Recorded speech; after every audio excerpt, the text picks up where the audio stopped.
we try to take decisions and treat patients. How can we say this is the most effective decision or action? It need not be. It may not be. Or it may be. But how do you know that it is alright? This question I am placing to you basically because a great researcher, a stalwart in the field of research methodology, he is a research methodologist by the name Bernard Maxwell Brunet. He has written a wonderful book called Critical Thinking. In this book, it's not that we have competence, we have enough incompetence. We try to explain off anything even without, based on a specific reason or logic. Given anything to you, you try to build an explanation to it. Whether it is right or wrong, that's immaterial. Illogical and irrational. That's why we need to be careful. Traditions, rather than on research, are simply not the best way to do things.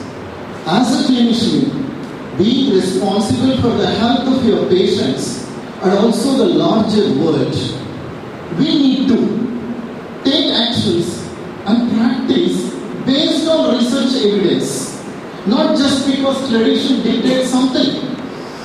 Not just because a person who is in an authoritative position asks you to do something. Authority doesn't hold good when it comes to evidence-based medicine. Clinical decisions should be based on high-quality research evidence, not on hope, neither on expert opinion. Because expert opinion stands at a lower level of hierarchy in evidence-based medicine or evidence-based dentistry. Science expects us to plan our treatment, exercise our treatment based on the best available evidence at that point of time. So, when everything is evidence-based, when we have to search literature and gather evidence and start practicing, what is the current scenario with respect to medical literature? Medical literature is exponentially growing. It's rapidly growing, basically because there is a lot of basic research which is going on in biomedical and biomaterial sciences. As basic research grows, the applied research also grows exponentially. This has led to information overload. Approximately 25,000 medical journals were in publication during 2008. This is a rough estimate which was done. The doubling time of biomedical knowledge was 19 years as estimated in 2008. It required 19 years according to the speculation for the medical literature to double when it was calculated in the year 2008. But in reality what happened is by 2007 the number of medical journals almost doubled. And the doubling time of biomedical knowledge reduced from 19 years to 12 years. This I have obtained from a source called Evidence-Based Clinical Practice written by John P. Gaiman. This clearly says that research evidence is growing rapidly. 1 lakh medical journals and 6 million medical articles are being published annually as it was estimated in 2011. Whole libraries of medical books are published each year. Doctors are not deprived of information. In fact, they are drowning in it, said John Allard, a great psychiatrist. The evidence is suffocating us. It's becoming increasingly difficult for us to collect evidence, forget critically evaluating the evidence. Keeping in pace with literature has become very, very difficult. Perhaps a problem which just cannot be solved. Because look at this explanation. If clinicians try to keep up with all the literature and they were to read 2 articles per day, today if I decide, let me read all the literature available and start reading 2 articles per day, critically evaluate and understand the worth of those articles, in just 1 year, I would fall 82 centuries behind in my reading. It's not that I'm progressing forward, it's rather I'm regressing backwards. This is the amount of literature which is available to us. Is information jungle out there? Yes. So far, 15 million medical academic articles are published. Every month, 5,000 journals are published. Many of these articles contain contradictory claims. This is where the problem comes. The claims are quite contradictory. Certain articles say drug A is effective. The effect size was very high in their research. But certain articles say that drug A was ineffective and the effect size was very poor in their research. When such contradictory claims appear in standard journals, how should the doctor take a decision and import the findings of research to his day-to-day practice? What should he consider correct? Whether positive result or whether negative result? So the scenario is quite hazy. Look at this particular cartoon. It clearly says the best way to deal with the information overload is to switch off the button of your gadget, which is continuously gathering the data, and happily rest. This is the present scenario. So how to go about it? Being in the midst of information jungle, how to tackle it? How to gather the information which I need in order to execute treatment for my patient in the practice? Day-to-day routine practice. The best way is to look for quality. You need to scan through the articles and quickly make a decision whether is this article worth to be read or not. So you should develop a skill of filtering the articles by going through the abstract. Abstract gives you the gist of the article and enables you to take a decision whether you really want to continue reading it or it is not of your concern. So quality becomes important, it's not the quantity. That's why, look at the statement given by Dr. Stephen Locke, a former editor of BMJ, before retiring from this particular post. In the open lecture he said, journals are serving the community poorly.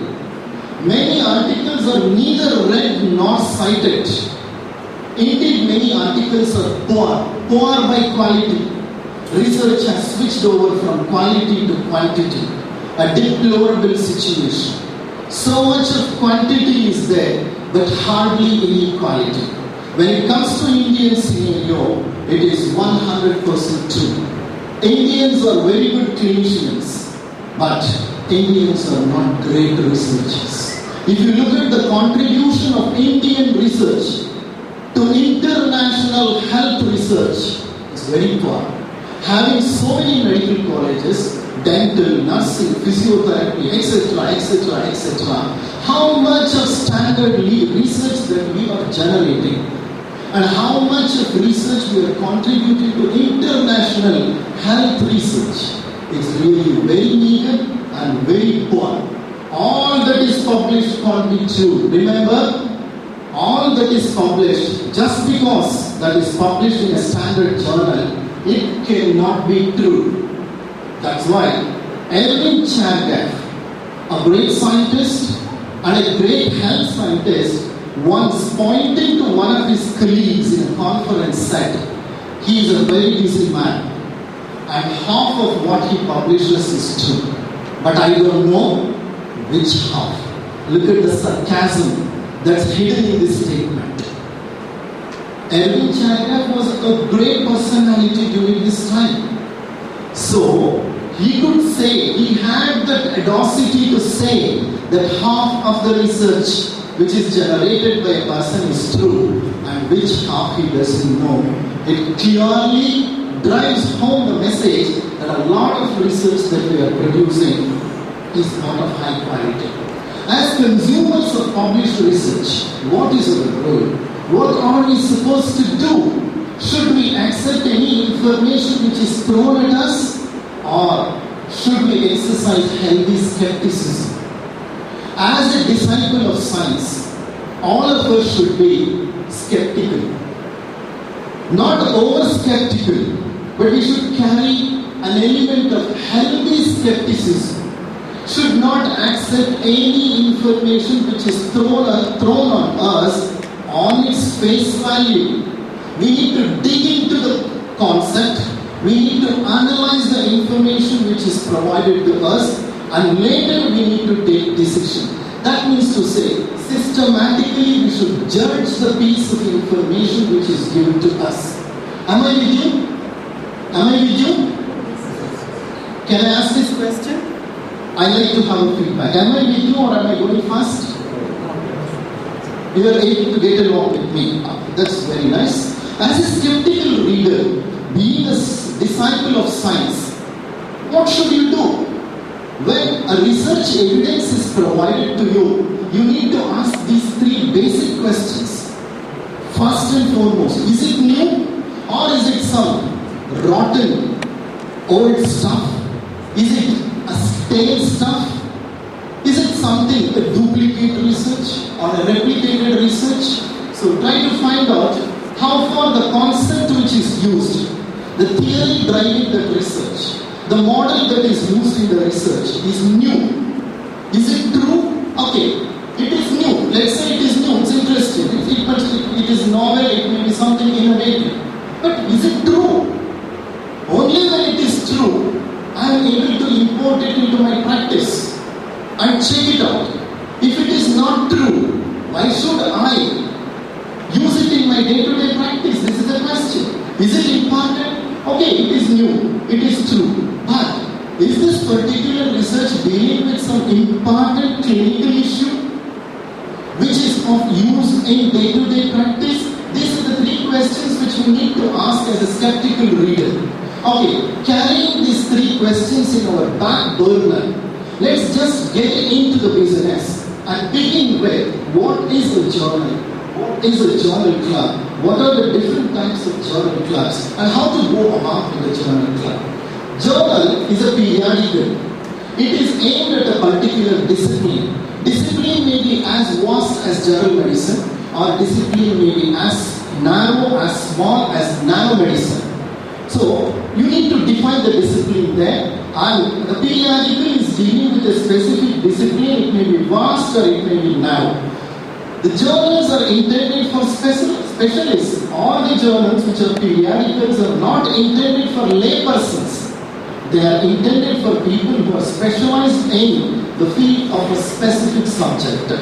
These journal articles are usually written by academicians. They are not written by journalists. They are always more prestigious than the magazines which are read by laypersons. This is how a journal is entirely different from an ordinary magazine. What are the different types of scientific writing? A journal contains different kinds of writings. A journal entertains different patterns of write-ups. It may be original article, it may be a case report or a case series, it may be a review article. Under review, it may be a narrative review, or it may be a systematic review, it may be a meta-analysis, it may be an editorial where the editor will place his opinion, his suggestions and his ideas, or it may be letters to editor, what is written by the readers. Readers have some comments to place, some suggestions to place to the editorial board, or it may be a commentary on a particular writer, or commentary on a particular concept, or maybe an expert opinion. Expert opinion is maybe an invited article, or maybe an invited opinion. Short communication, they are short articles. Apart from these different types of scientific writings, what I have exposed here, there are many more. What I have placed is just the tip of the iceberg, which is conventionally followed in a majority of the journals. What is a scientific article? So after knowing what is a journal, knowing what are the different types of journal write-ups, let's try to understand what is a scientific article, what is a scientific paper. So often, our scientific article and scientific papers are used interchangeably. Strictly speaking, they are different. Scientific article is a systematic construction of the conducted research in a written format for publication. The research once you complete, if you write it and send it for publication, it is a scientific article. Instead of writing and sending it for publication, if you try to present it in a conference, in a symposium, whatever it is, if you are presenting it, it is called as a paper.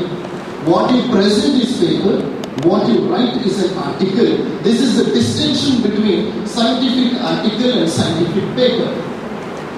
What is the structure of the scientific paper? What are the components of a scientific paper?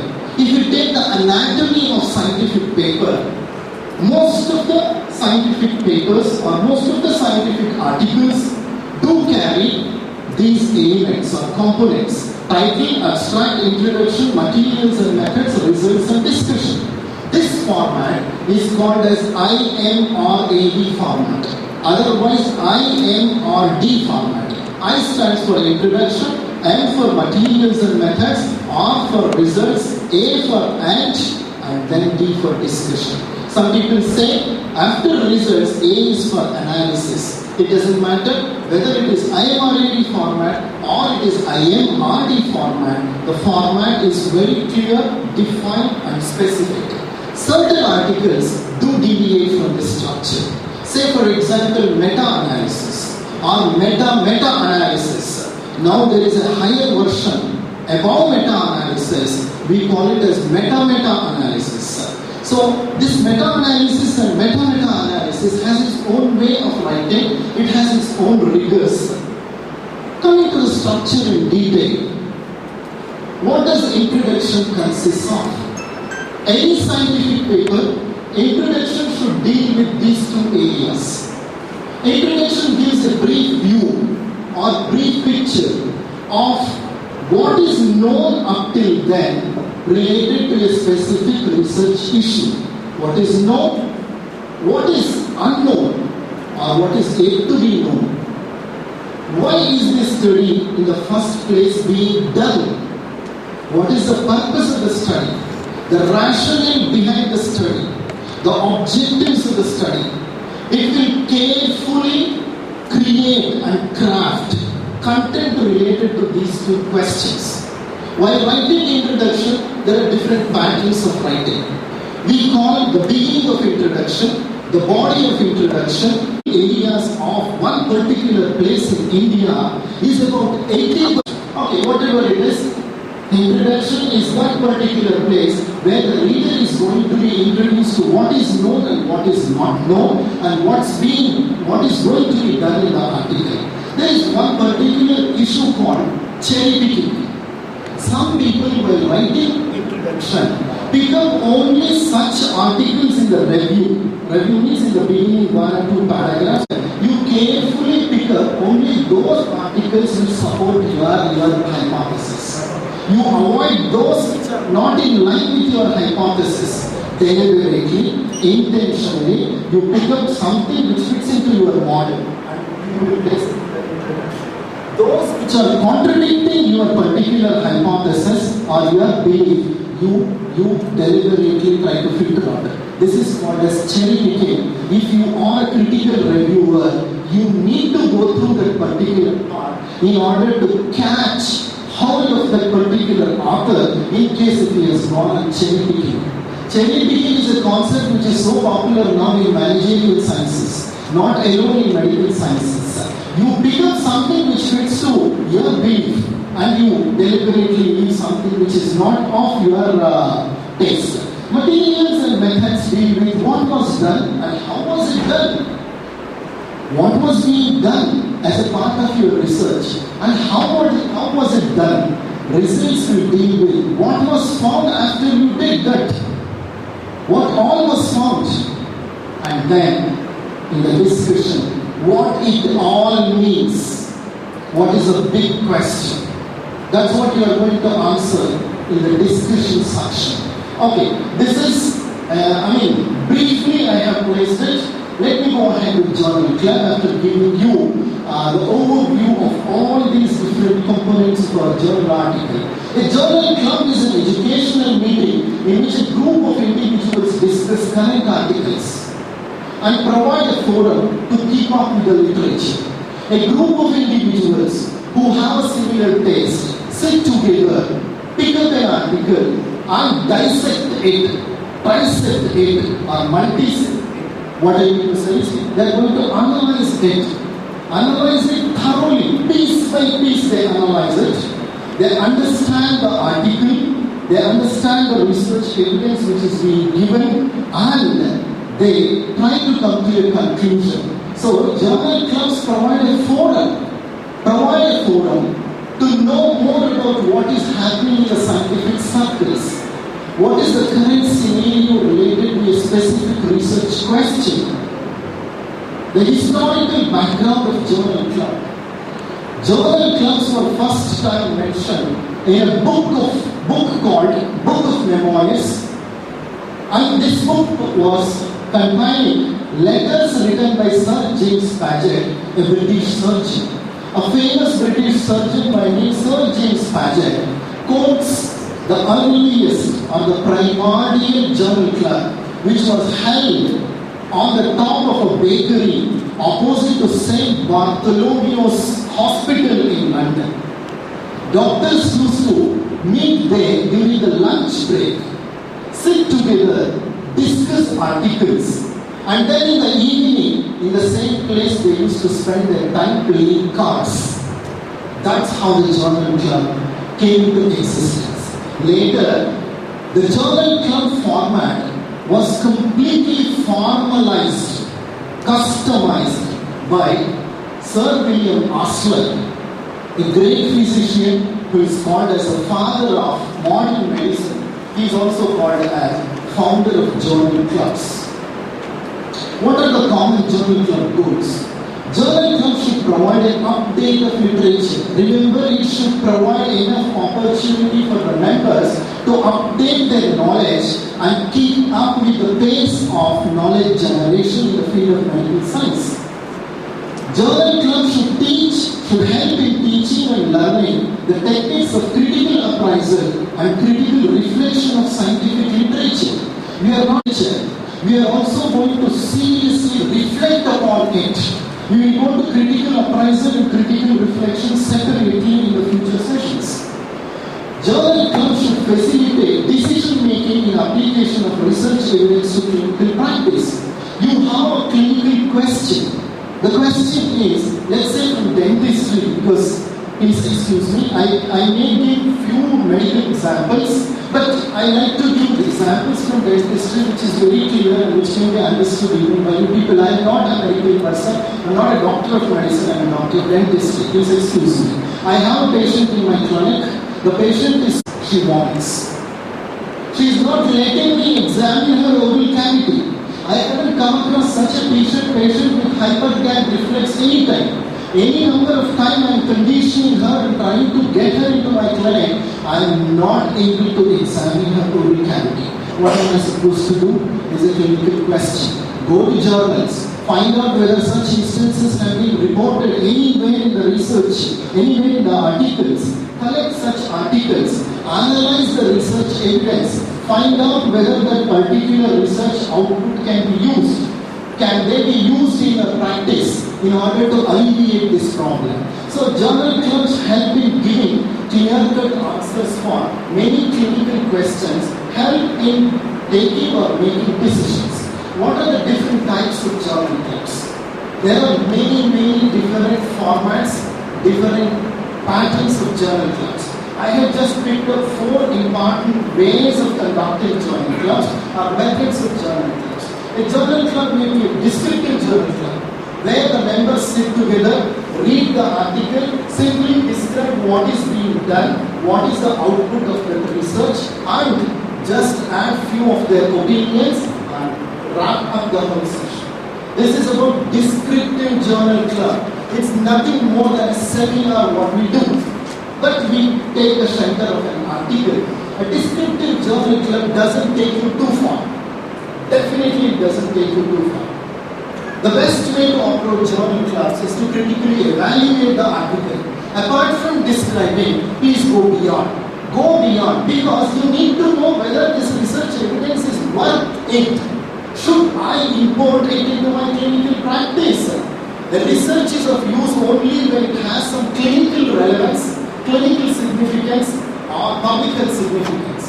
If not, why should I import this research evidence in the first place? So you need to know the value of it, the methodological quality of it. That's what you are going to do when you critically evaluate it. EBD journal clubs or evidence-based dentistry or evidence-based medicine journal clubs are such journal clubs which help you in answering specific clinical questions. As I gave you one example, we had a patient with hyperthyroid reflex. We immediately went exploring literature. We collected enough articles, started thoroughly scrutinizing it, found out which was the best method to manage the patient, came back to the clinic, administered that particular drug or therapy, and managed the patient. That's evidence-based. And combination journal club, you can have a blend of any of these earlier mentioned journal clubs. How should a journal club session be conducted? Seating is very important. Have a round table or have a horseshoe table. Basically because in journal clubs, the discussions are very serious at times. And the discussions are very meaningful at times. And discussions are very, very important for the success of a journal club. So while the members are discussing, they should be able to see each other. Because quite a lot of communication occurs not verbally, occurs through body language. So each person should be able to see the other person in order to understand the tone, understand the inflection, to understand the demeanor, to understand the facial expression. So there's so many things. It's better if we start facing each other. The presenter should initiate and lead. Whoever is the presenter for the session, maybe a student, a postgraduate student who has been assigned to deliver a journal club. In our Rajiv Gandhi University of Health Sciences, in dentistry, every student should minimum present 15 journal clubs before they give their final exam in post-graduation. 15 journal clubs, 5 in each year will be divided. So, the student is assigned the task of presenting. Presenter is the student. The presenter should initiate and lead. He should have done enough preparation and come on a given day at a given time. In Western countries, most of the journal clubs are held during lunch break, not during working hours. Most of the doctors there do attend journal clubs in the afternoon. It's a common hall where all those professors or faculty members can go happily sit. They can have their lunch, they can stretch their legs, they can relax and listen to what is happening there. A student will be presenting. Half the time, we people think that they are not attentive, but it's not the case. Although they are having their food, although they are doing something else, they are so keenly listening to each and every point. By the time the journal club gets over, they start with their own points. So they finish their lunch, they finish the journal club, and they come back. This is how, in many universities in Western countries, journal clubs are being held. They are common journal clubs. Any department, any student, on a given day as assigned, they do presenting. Okay, coming to the next part. Who is going to be the moderator for the journal club? Moderator is a person, usually the guide of the student. The guide of the student should moderate the whole session. What is the role of a moderator? Being a moderator assigned for a particular session, he or she should solicit comments and stimulate discussion. Moderator should ask exploring questions, probing questions, prodding questions, teasing questions. So there are different varieties of questions. As I said, exploring, probing, prodding, teasing. So you need to understand what exactly every question is trying to do. The very word there demonstrates you what you are trying to do with the question. If you are trying to prod, you are prompting the person to answer. You give leading questions to them. So that's how you need to understand. Okay, let's come back here. The moderator should ask questions very carefully. Should not harass the student. Should always try to guide the student, not misguide the student. Even if intentionally the moderator tries to misguide, it is for a reason to check to what extent the particular student is committed to his thought. Rarely it is done. Okay, so that's the role of a moderator. Moderator has a crucial role to play in the success of a journal club. Director. The director is a person, usually the head of the department, or any senior person, or maybe even a junior person, it doesn't matter, but the person should have a very strong academic appetite. Academic appetite. It's not that he is a mere clinician. He should have a very strong interest in academics. A person who has such an academic appetite can be selected as a director, and the role of the director is he is a news spectator. He doesn't do anything. He will simply watch over the proceedings. He will direct, and only he will come into picture when the argument reaches a log jam, when the argument reaches a dead end, when the conversation reaches a closed end, when no way out is going to be seen. At that point of time, the director will pitch in, place his opinion, place his comment, resolve the log jam, and allow the dispute. The role of the director is to compile the opinions, diverse opinions of all the members, discuss with them at the end, and then see whether it is not mandatory to arrive at consensus. Every person can have his own opinion, but it should be based on a reason-based opinion. I do diverge, but I have a reason to do so. Let me explain the reason and stand for my opinion. That's what is done in the end, and a consensus is reached when possible. If not, it doesn't matter. How to select an article? There are many guidelines for selection of article. I have picked a few from a combination of books and literature. And in this, selected from topics which are of current interest. It's always better to pick up a topic which is of current interest. There is no point in picking up that old stale stuff anymore. Avoid topics which were recently covered. Let us say HAART. What do you call? Highly aggressive antiretroviral treatment. If I am right.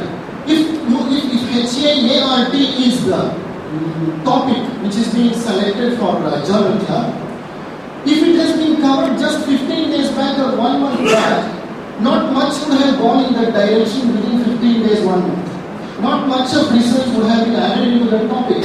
Why do you want to pick it up again so fast? So avoid avoid such topics which have been recently covered in the department. Narrow down to the following questions. Was the new association discovered? Does this article deal with a new association, a wonder drug for a highly miserable disease? A new association has been found between cause and effect, which was hitherto never reported in the literature. Find out. This is a question before you select an article. Was the method used novel? Maybe the concept is old, the research issue is old, but is the method used altogether a new method? Is there some innovation which is there in it? Let me look into it if that is the case. Does the results contradict the current knowledge? A wonderful area. A fertile area to pick up an article for journal club. Wherever exist contradictions, there you need to look for an opportunity for journal club.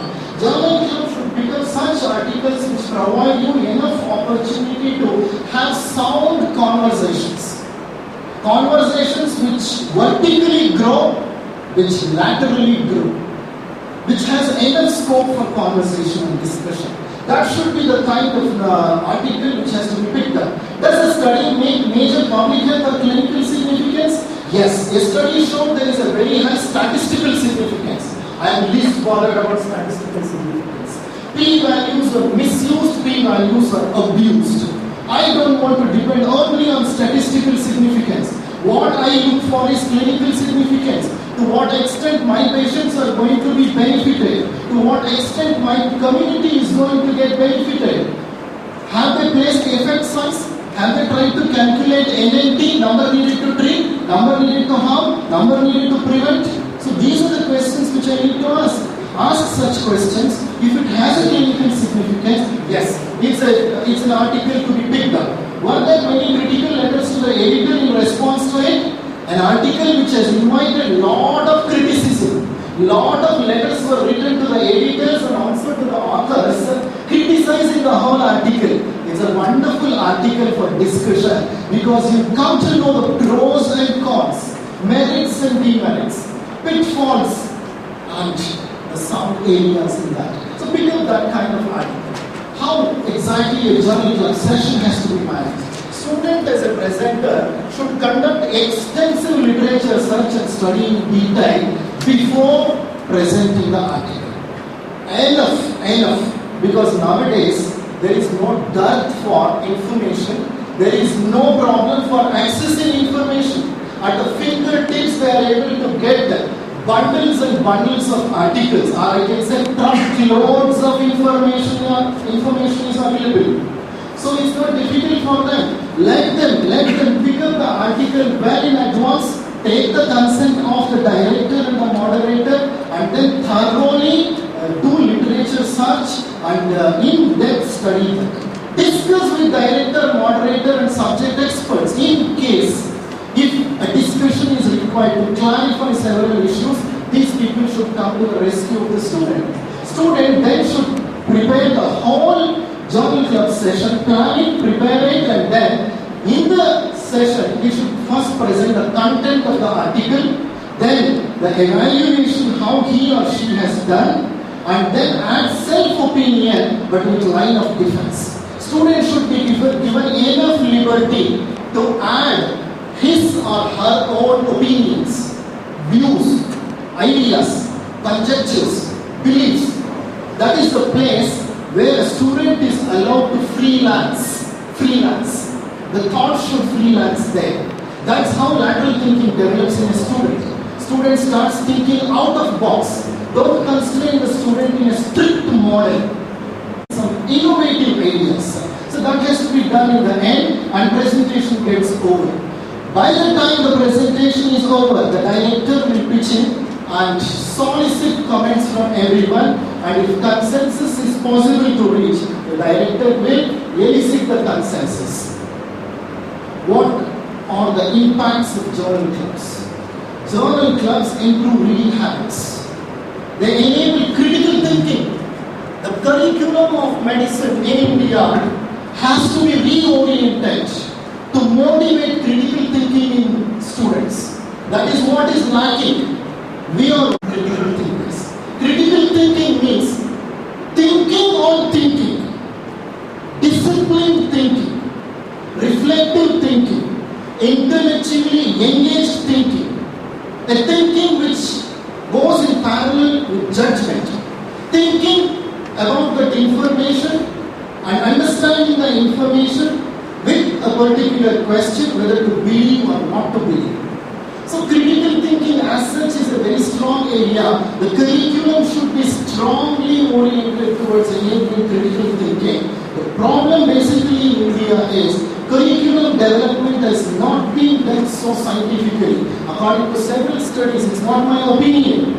Several studies have revealed curriculum development in India requires a great reorientation. We are preparing good clinicians, but we are preparing very poor researchers. Basically because they are not critical thinkers. They are asked to conform, they are never asked to criticize. They are not given the liberty to do that. So coming back to this, we should enable critical thinking. We should enable meta-questioning, parallel questioning. We should enable meta-thinking, parallel thinking, out-of-box thinking. Journal clubs always expand the body of knowledge in a person. And journal clubs facilitate acquisition of critiquing skills. See, there are several hard skills, soft skills. A student should develop before he becomes competent in a particular area. There are several soft skills. One of the soft skills is critical skills. This has to be encouraged in a student while presenting journal clubs. Journal clubs usually induce scientific temperament, promote questioning attitude. Student will begin questioning everything and doesn't accept anything on the face value. It makes the members more skeptical to the author's conclusions. I am not ready to believe what authors say. I look at it from an entirely different angle. There are alternative explanations for the results what they have obtained. They are not the correct explanations. So the student or the participants can always develop their critical skills and come to these decisions. Journal clubs improve knowledge of clinical epidemiology and biostatistics. I like to emphasize this point. No critical reviewer can be a good critical reviewer if he doesn't have a sound knowledge of clinical epidemiology and biostatistics. At least the fundamental knowledge of research methodology and biostatistics or research statistics is very much required in order to see that journal clubs become successful. I believe that postgraduate students should be sent for a taught course. A taught course of 15 days or 1 month or 2 months, whatever it is, where they study only clinical epidemiology or research methodology and biostatistics, not just acquiring knowledge, but also doing hands-on and getting the grasp of whole subject. Without that knowledge, journal clubs are futile experiments, I say. How to critically evaluate a scientific article? I just give you a little bit of information here before I get into the core area of critically evaluating. There is one prime requisite to become a critical evaluator or a critical appraiser. The great Einstein said, I have no extra talent, I am just inquisitive. So become inquisitive. A student should become inquisitive. A faculty should become inquisitive so that they become critical readers. Inquisitive mind is an innovative mind. Innovative mind is the one which can always discover a lot. In order to know more about critical evaluation, how to do, I have few resources placed in front of you. You can go to your internet, log on to these particular areas. The NNT, not number needed to print. Maybe it is going like that, but that's one particular website or a site where you can get a lot of information. Bestbets.org, Cochrane collaboration. You have a series of articles published in JAMA. JAMA published these articles in 1992. User's Guide for Medical Literature. User's Guide. It has articles on how to evaluate a descriptive study, how a case control study, how to evaluate a cohort study, how to evaluate a clinical trial, how to evaluate a screening trial, how to evaluate a surgical trial, how to evaluate an economic analysis, how to evaluate policy guidelines, different varieties. Each article deals with one particular design, how to evaluate that. They are actually eye-openers. In fact, when I began my exploration in this area in the year 1999 and 2000, these were the series of articles which were eye-openers for me. I came to a conclusion that what I was planning to do in Journal Club was really a useless stuff. I felt that what I was doing is something ludicrous, foolish. Then I started working on it, and over a period of time, in our department, we have a format of our own. We do